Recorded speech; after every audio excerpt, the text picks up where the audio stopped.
Hey mates, good afternoon. Here's the second video log today. Visiting at a preserve that I have not been to for quite some time, but it was worth a revisit. So I'm up by the town of East Liberty, and I'm checking out a place known as the Big Darby Headwaters Nature Preserve, which is actually protected by the Nature Conservancy, which is it's a private nonprofit organization that spans throughout the 50 states and 30 different countries. And what they do is they're like those people who really add the punch to the environmental conservation of lands. And this particular site is one of them, located in Ohio. So you could say that the nature preserve that we are at is technically designated as a national preserve. Not a national park, but a national nature preserve. If that makes any sense. But this area, or this preserve, has a very high significance, ecologically speaking. Headwaters, you may be thinking, what exactly is that? Well, headwaters are essentially the genesis of a river. Essentially, it's where it begins. So where we are, there's like a network of different tiny little tributaries, almost like in comparison to our capillaries of our heart. That's how tributaries can be described. These tributaries, what's amazing about them is where we are, the cold groundwater seeps out of the ground, almost like that of a fen, as I mentioned in a video yesterday. And as a matter of fact, we're actually looking at a wetland right now. And it is said to be that a lot of this colder water originated from the last ice age, which was around 15 or so thousand years ago.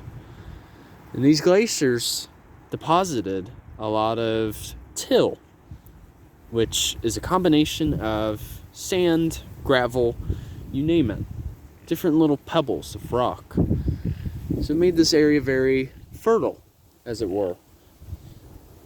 And usually with cold water, it's harder to find in Ohio.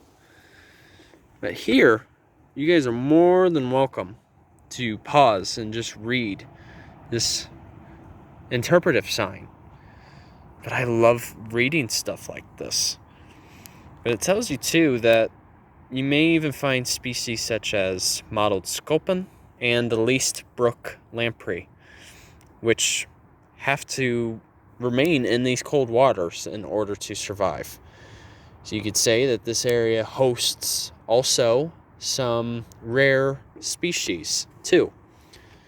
But wetlands, really, they are our natural filters and sponges too. See, the more wetlands we have, the more we can actually reduce the amount of flooding an area can experience. But yeah, and you may also be wondering too, a lot of the trees that are around here are eastern cottonwood. And a unique characteristic about eastern cottonwood is it can survive on totally wet soil or saturated. Unlike most other trees, native trees, they can't survive. So usually if you're bound to be nearby a marsh of some kind or a wetland, you're going to see eastern cottonwood mostly. And it was also pointing out another flower too, which I made a separate video on the other day, which was the marsh marigold. You can see them out here.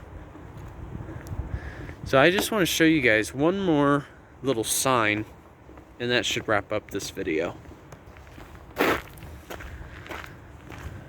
Okay, so this kind of gives you like an overview, but it just mostly tells you about the importance of this place.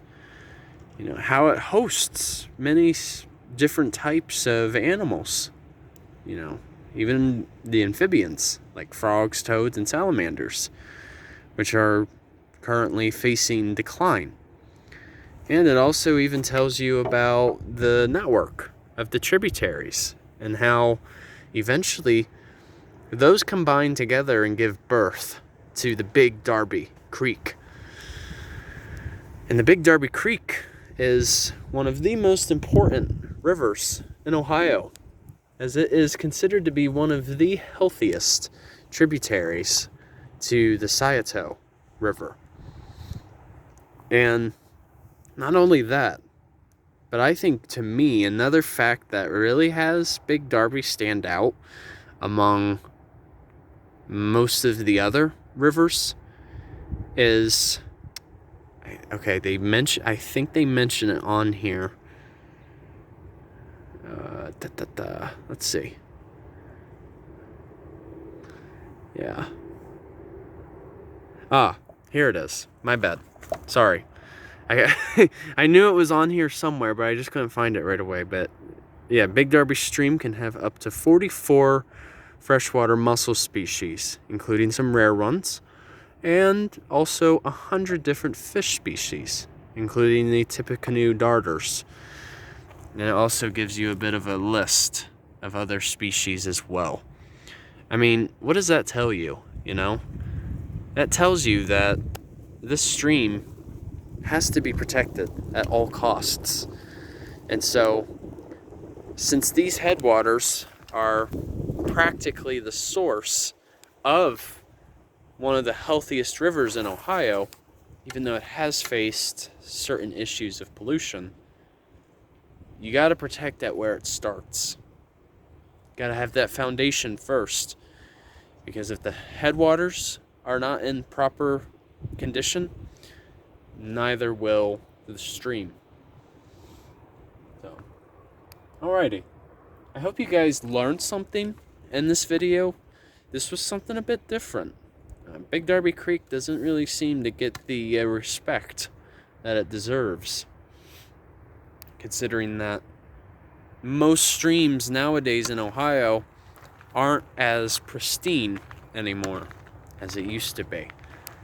So essentially, this project that took place in 2007 was really a means of just trying to undo what has been done, at least what they could.